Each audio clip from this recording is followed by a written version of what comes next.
बद्रीनाथ राष्ट्रीय राजमार्ग के मैं अभी खड़ा हूँ टैया पुल पर।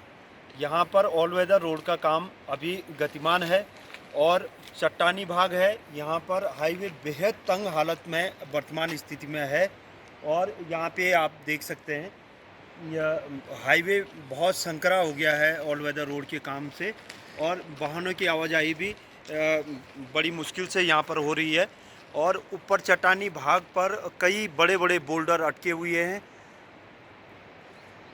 बद्रीनाथ राष्ट्रीय राजमार्ग का यह बहुत सेंसिटिव जोन है टैया पुल का और ये जोशीमठ से करीब 14 किलोमीटर की दूरी पर अभी हम खड़े हैं और बद्रीनाथ राष्ट्रीय राजमार्ग का ये जो एरिया है अलकनंदा के किनारे स्थित ये चट्टानी भाग पर ये ऑल वेदर रोड का काम बीआरओ की द्वारा किया गया था और अभी यह काम आधा अधूरा है और चारधाम यात्रा को शुरू होने में महज जब 10-12 दिन ही रह गए हैं तो ऐसे में अंदाज़ा लगाया जा सकता है कि हाईवे की स्थिति को दुरुस्त करने में बीआरओ को चुनौतियों का सामना करना पड़ेगा। मैं अभी खड़ा हूँ बद्रीनाथ राष्ट्रीय राजमार्ग के भनेर पानी में। यह स्थान पीपलकोटी नगर से करीब 1 किलोमीटर आगे है। यहाँ पर विगत वर्ष आपदा के दौरान जो भूधसा हुआ था, भूस्खलन हुआ था, उसका अभी तक ट्रीटमेंट कार्य शुरू नहीं हुआ। अब जाकर NHIDCL की ओर से यहाँ पर ट्रीटमेंट कार्य किया जा रहा है जिससे वाहनों की आवाजाही में भी दिक्कतें आ रही हैं और अब यात्रा के लिए तैयारियां शुरू हो गई हैं और यहाँ पर जो स्थिति अभी तक बनी हुई है हाईवे की, तो इससे लगता नहीं है कि चारधाम यात्रा शुरू होने से पहले यहाँ पर हाईवे की स्थिति दुरुस्त हो सके।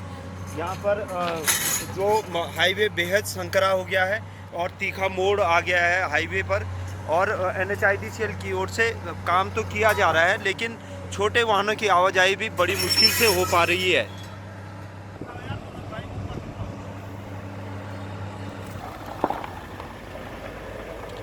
बद्रीनाथ राष्ट्रीय राजमार्ग के मैं हूँ भूस्खलन क्षेत्र पागल नाला में।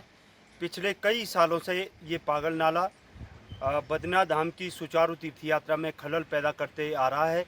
इस बार भी स्थिति सामान्य नहीं है। यहाँ पर आप देख सकते हैं कि बद्रीनाथ हाईवे की स्थिति बदहाल स्थिति में है और वाहनों की आवाजाही भी मुश्किल से हो पा रही है और जब तीर्थ यात्रा शुरू होगी उस दौरान यात्रा के बड़े बड़े भारी वाहन यहाँ पर किस तरह से गुजरेंगे तो ये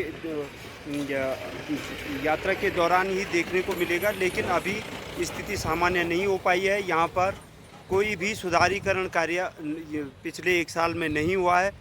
जगह जगह लगे मलबे के ढेर हाईवे के किनारे और हाईवे बेहद खस्ता हालत में।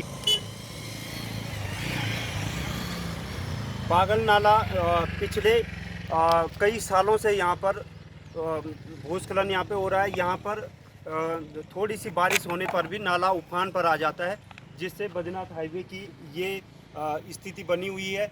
इस पागल नाले के उपचार के लिए NHIDCL और सीमा सड़क संगठन की ओर से कई प्लान तैयार किए गए लेकिन कोई भी प्लान सक्सेस नहीं हो पाया है। अब NHIDCL ने यहाँ पर पुल निर्माण का प्रस्ताव भारत सरकार को भेजा है, तो जब तक पुल निर्माण कार्य नहीं हो जाता तब तक इसका अस्थायी समाधान भी नहीं हो सकता है।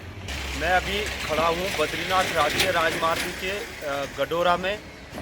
विगत वर्ष आपदा के दौरान यहाँ पर हाईवे का एक हिस्सा बह गया था और चारधाम यात्रा शुरू होने वाली है। 12 मई से बद्रीनाथ धाम की तीर्थ यात्रा शुरू हो जाएगी और NHIDCL की ओर से यहाँ पर सुधारीकरण कार्य तो शुरू कर दिया गया है लेकिन अब 12 मई तक यह कार्य पूर्ण होगा कि नहीं ये देखने वाली बात है।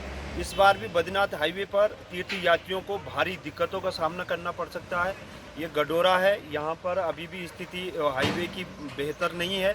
इसके अलावा इसके आगे पागल नाला है और भनेर पानी है और गुलाब कोटी, हेलंग और जोशीमठ से आगे हनुमान चट्टी तक बद्रीनाथ हाईवे पर ऑल वेदर रोड का काम चल रहा है जिससे कई जगहों पर वाहनों की आवाजाही में दिक्कतें आ रही है। अगर आप ये वीडियो YouTube पर देख रहे हैं तो हमारे चैनल को सब्सक्राइब करें और बेल आइकन को दबाना ना भूलें। अगर आप Facebook पर ये वीडियो देख रहे हैं तो हमारे पेज को लाइक करें।